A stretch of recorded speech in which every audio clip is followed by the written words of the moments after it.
Hello, hello, hello, and welcome to Motivation Monday with Lois. Come on in, come on in. If you're watching this live, thank you so much for taking the time out to watch it. If you're going to watch this by replay, do hashtag replay. So I'll know that you watched it. If you're going to let StreamYard see your name, go ahead and come on in. Let me know where you're from and say hello so I can say hi back to you. So today, for those of you who don't know me, my name is Lois Godot, and I'm a licensed clinical professional counselor. I'm also the founder of this Facebook group, Resilient Mosaic Step Parents. And for those of you who don't know what the word resilient, why I named it Resilient Mosaic Step Parents, go ahead and look at, I think it's under the guide, I think it's under the guide. So you can see why I named the Facebook group Resilient Mosaic Step Parents. And I'm also the founder of the coaching program, Mosaic Transformation Academy. And within the academy, I work with step parents that are 1 to 3 years into the blended family process of combining their two families. I help them have a voice, I help them be heard and understood, and I help them have happiness in their blended family as they work together with their partner to create a solid blended family foundation. So today is session number 4 of our 4-part series, Open Communication in the Blended Family. And today we're going to be talking about communication with the step parents. And I found in my research and over the years that talking about the step parents is something that I don't see too much about. When I do see talked about the step parents, I'll see maybe something negative like the step parents don't accept my kids, the step kids, or the step parents are not being fair, or the step parents it's usually something negative, but I really don't see anybody really talking about the communication with the step parents. And so knowing that that's a very important part of the blended family is the grandparents. So I thought I'd put that as a part of my series. And so I want to start off with an article that I found online. And I'm going to read it because it's important, I think. I think it's important and it hits a lot of different topics when people talk about the grandparents. So I found this article and it's written by a stepmom. And she said that she and her husband have been in a blended family and he has 2 kids from a previous relationship and she has 1 child from her past relationship.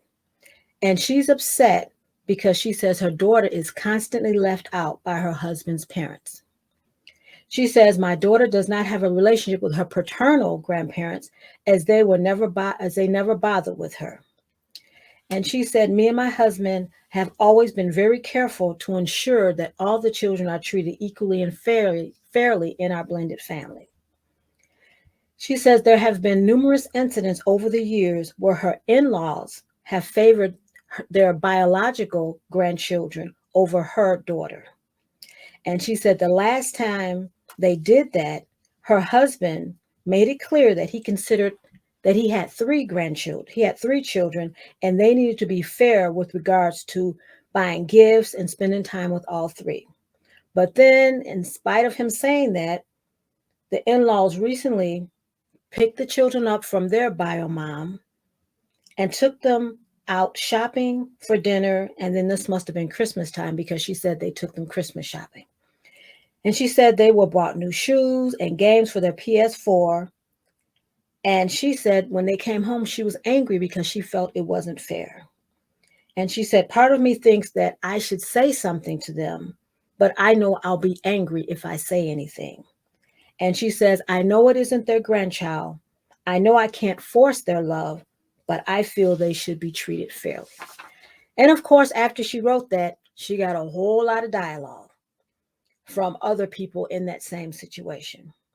One person said that your in-laws aren't very nice people if they have enough love in their heart to welcome their sons, if they don't have enough love in their heart to welcome their son's daughter by marriage. Another person said, I would tell them that they wouldn't be seeing any of their grandchildren in the foreseeable future and that they will be cut off permanently if they go behind your back and pick up the kids from their mothers again. While you think about how and if any relationship can go forward from this, they are happy to destroy a little girl's feelings because she doesn't have a genetic tie to them, and they call her in-laws horrendous. And then someone else said, I'd return all the gifts and tell them when they're willing to treat them all the same, you'll accept gifts from them. And then there were people on the other side of the fence. Someone said, don't say anything, let your husband tell them how he is ignoring his other child. He may feel she is as much as his as the other two, but they are biological strangers. Okay. Someone else said, it's not the fault of your husband's parents that your daughter doesn't have a relationship with her own grandparents. Another said, I don't think they should have to step up because of other people's feelings. So as you can see, there's controversy on both sides. And so I kind of wanted to lead this discussion today from that post. And I wanted to first recognize some truths, because before we can even get to talking about that article, we need to recognize some truths. So one of the truths is that it's a very difficult situation for everyone. This is not easy. I've talked before about the challenges of being in a blended family. We talked about it with the partner. We talked about it with the children. We talked about it with the ex-partner. But the grandparents, it's difficult for them also. A truth number two is, as a parent, you love your child. You are emotionally attached to your child. You will do anything for your child. And when your child hurts, you feel that hurt too. That's a truth. Another truth is, and this is a truth that sometimes people don't like to acknowledge, but most people are likely to favor those that share their DNA. So it's only natural for grandparents to be more attracted to their biological grandchildren. That's a truth. And if you don't think that's a truth, think about your child. Think about how excited you were to have your own child. The excitement. Your brother or sister may have had a child, and you might have been excited about that, but not as excited when you had your own. You have nieces and nephews. You love them, but you're more excited about your own. Your best friend, excited that they're having children, but not as excited as your own. I'm saying this so you can see that DNA is important and that most people favor those that share their DNA, and grandparents are no different. The next truth to realize is that it's very difficult to cope with the emotions in a blended family. The emotions are so strong for them as well as for you. And I'm going to get back to that. The emotions are so strong. A truth number 4, the bond for the biological grandparent starts from the moment they realize they're going to be a grandparent. That's when it starts.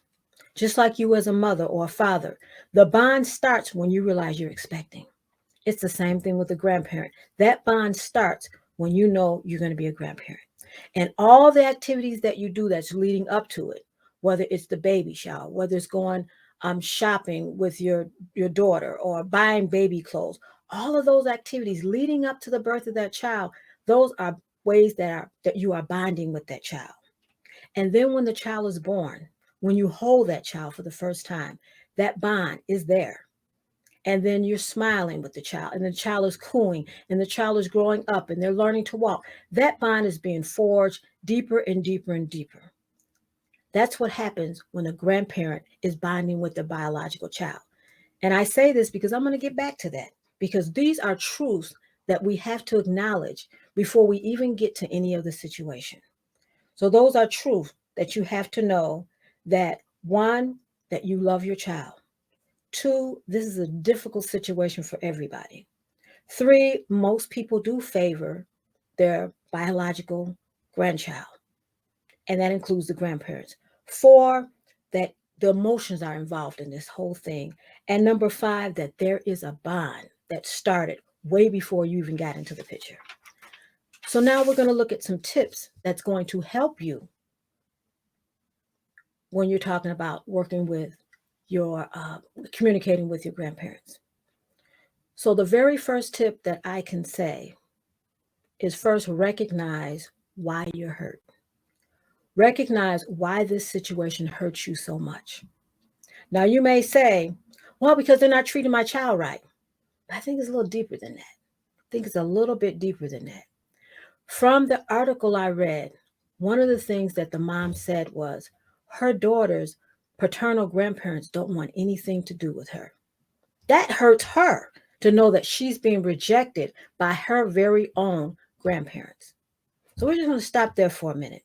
So now we see that mom's already hurt. Grishelle says, yes, so true. Mom's already hurt. And now she gets into this family and she thinks automatically they're going to love my daughter. And then now she feels that same hurt. They're rejecting her. So when I say recognize why you're hurt, understand you're hurt because your child is feeling that they don't love her, but you have something that's going on with yourself also. So you need to recognize why you're hurt. Tip number 2, grandparents, just like you, they need time to adjust. Remember when I said early on with step parents that bonding has to take place and it takes place over time? It's the same thing with grandparents. It takes time to adjust to this new family situation. They might not be comfortable with the way everything went down, with the way the separation went down, the divorce went down. They might not be comfortable with you recoupling so soon or you remarrying. They got to get adjusted to all of that. And you've gotten adjusted to it. And remember, just like with the kids, they didn't have a choice in the matter. This is something you and your spouse decided to do. They had no voice in it, no voice in who they wanted in their life. They just showed up. And now they have to adjust to this. And you have to allow them time.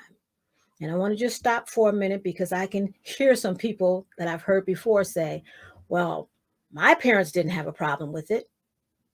And that's true. Some people, they just gravitate to people, period. I call them people persons. They just gravitate to them. They can say, oh, I love you. And they just met you and they can hug you. But that doesn't mean that they're bonded. That just means that they're very friendly and they know how to make people feel welcome. Because that's point number 3 is they need time to bond. And so some people equate with, well, they take them everywhere with all the grandkids and they hug them and they say, I love them. That doesn't necessarily mean that they're bonded with them because remember, bonding takes time. And now I want to go back to truth number 2 that I was said earlier, back to the number truth. With grandparents, that bonding took time to develop with their own kids, with their own grandkids. That bonding took place. Remember I said from the time they found out they were going to be a grandparent, that bonding started. Now you show up with a 5-year-old, a 10-year-old, even a teenager. It's going to take some time because all the baby years are gone where they could have developed that bonding. Now they got to figure out, where do I fit in here? How do I connect with this child? And even your children may have difficulty connecting with them because it's just like they're strangers. Like one of the persons said in the article, they're strangers. They don't know each other. Yes, they're children, but they're still strangers to them. They got to figure out, how do I connect this with them? They have to figure out, how do I bond with them? Whereas with their grandchildren, it's already there.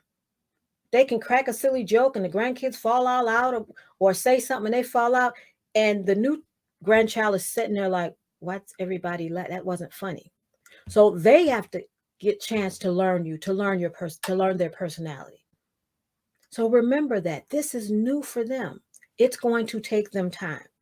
And when I hear people say things like, oh, they're horrendous, they're awful. Now remember, I'm talking about step parents 1 to 3 years in the process. So now if you've been together 10 years and this is still going on, there's some other issues that need to be addressed. But I'm talking about the first 1 to 3 years. It's going to take them time. And remember, you're on this emotional roller coaster. Remember I said emotions are running high. You're on this emotional roller coaster. So you need to recognize, okay, I'm upset because this is the second time they've been rejected. I feel my child's been rejected. And you're not even looking at the whole picture of what may be going on.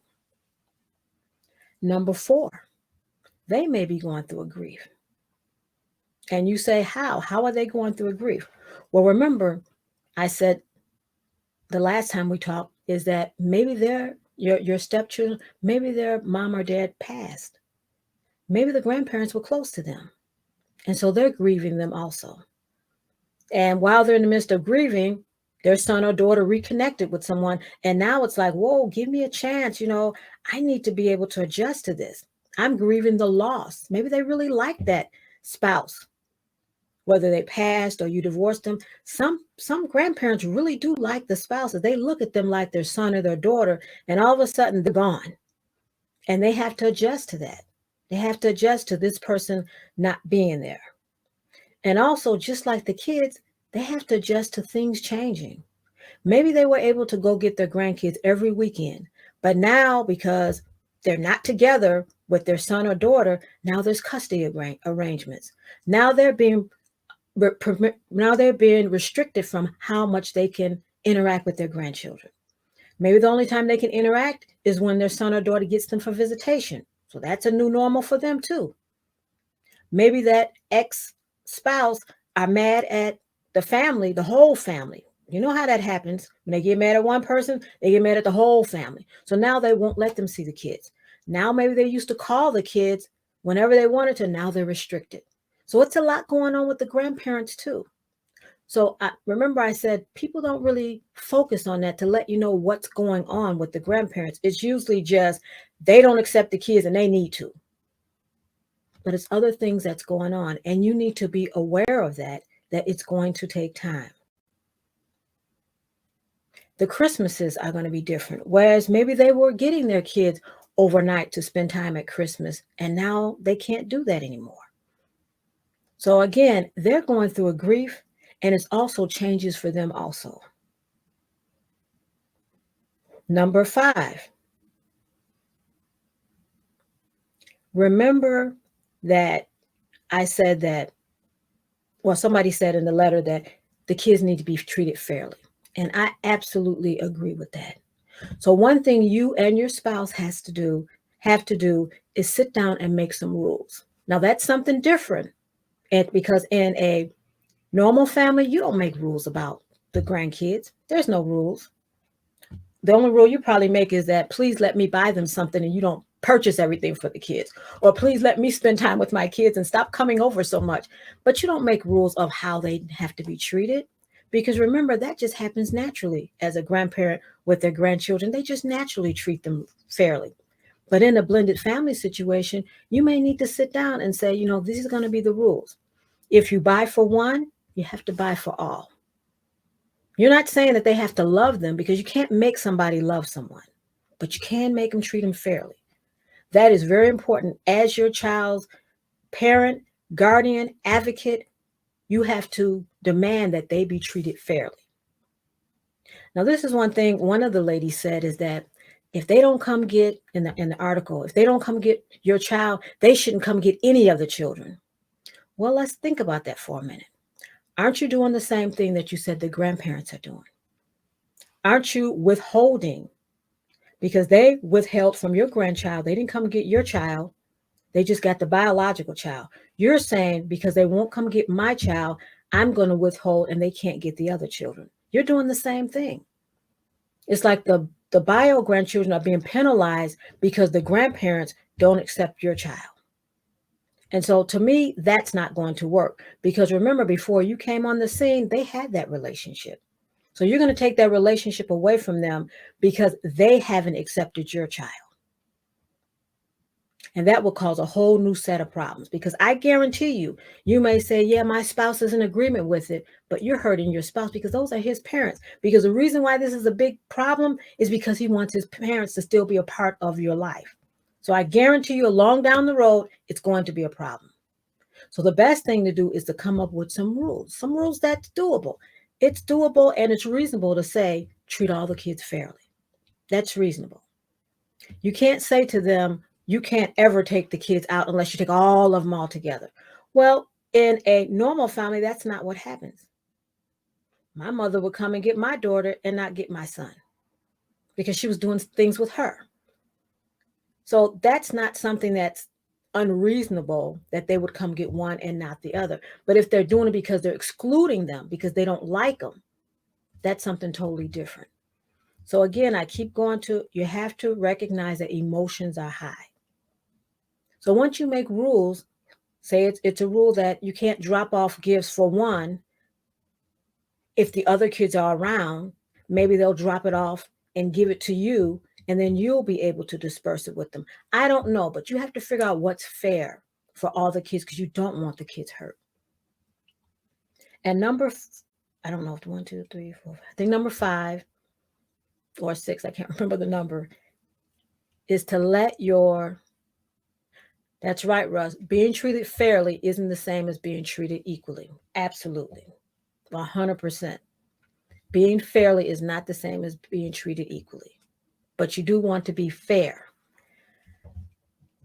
I said the last one is, and this is a hard one for a lot of people, let the bio child, which is your in-laws child, whether it's your husband, whether it's the wife, it's the in-laws child, let them approach them with it. Let them talk to them about your wishes, what you desire. Because just like I said earlier about with your bio kids, you don't have a bond, so they're not going to listen to you. That's the same thing with the grandparents. You don't have a bond with them. They're not going to listen to you, tell them off, tell them what you feel. They're not going to listen to you, but they will listen to their child. They will listen to their child say, you know what, mom and dad, these are my kids. All of them are my kids. I want you to treat them fairly. I want you to do X, Y, Z. They'll listen to their child, but they're not going to listen to you. I can't tell you how many times I see the conflict with the in-laws versus the spouse because they're going to step up and tell them they're not listening to you. Because for one, you're probably not going to say it to them in a respectful way because you're angry. Like the lady in the article, she said, maybe I should talk to them, but I know I'm angry. Well, when you're angry, do you talk nicely to people when you're angry? Most people don't. I'm just going to tell you, most people don't talk nice when they're angry. So let your in-laws child address the issue. You and your spouse can talk about it, but let them approach him with it because you're trying to get results. You're not just trying to vent. You're not just trying to get it off your chest, but you're trying to get results. So those are the tips that I have for communication with the grandparents. In my coaching program, I talk much more about it because it's much more and more deeply involved. I just hit some highlights. And like I said earlier in the series, every situation is different. But I'm talking about 1 to 3 years in the blended family process. The step parents, they need to understand unique dynamics. They need to lay this foundation.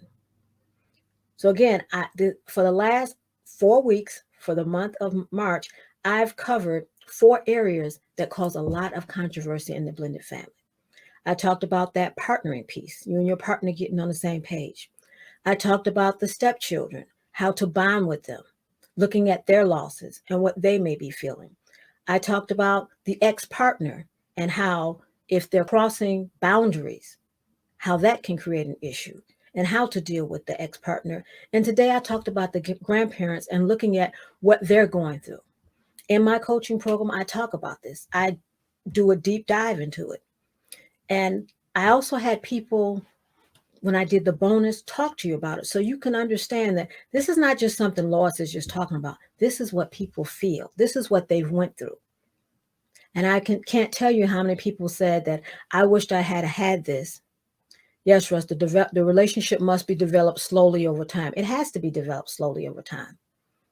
It's not going to be a quick fix and you're not going to be able to jump into it. It takes time. That's why the 3 to 5 year process, it includes all of these people that's involved. And in my coaching program, I walk you through this.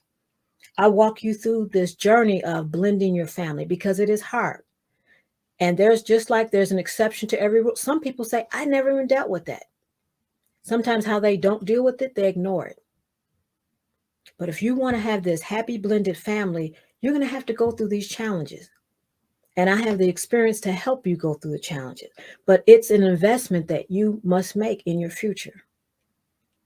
Yeah, I talked about how you can get some advice from friends and advice from family, but that's all they give you is their advice. It may or may not work. So the coaching program is open, and I'll put the link after this. I'll put the link up there. Give me a DM. Send me a DM so we can talk about how you want to progress towards making your family, not just existing in it, not just tolerating things, but being able to overcome those challenges and have the strategies to help you when you run into them, because you will run into challenges and struggles in your blended family. And so for Motivation Monday, I want you to think about the grandparents. And this time, don't think about them negatively. Think about what they're going through, the challenges that they're going through. And communication is one of the keys. Talked about communication being a key. That's what's going to unlock the door to your relationship. So for Motivation Monday, go ahead and think about the communication with the grandparents. And if this resonated with you, that you want to start making a difference in your blended family, even for those of you that are thinking about taking that next step in your relationship, you need to know how to lay that foundation.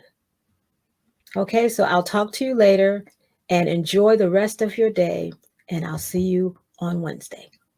Okay, bye-bye.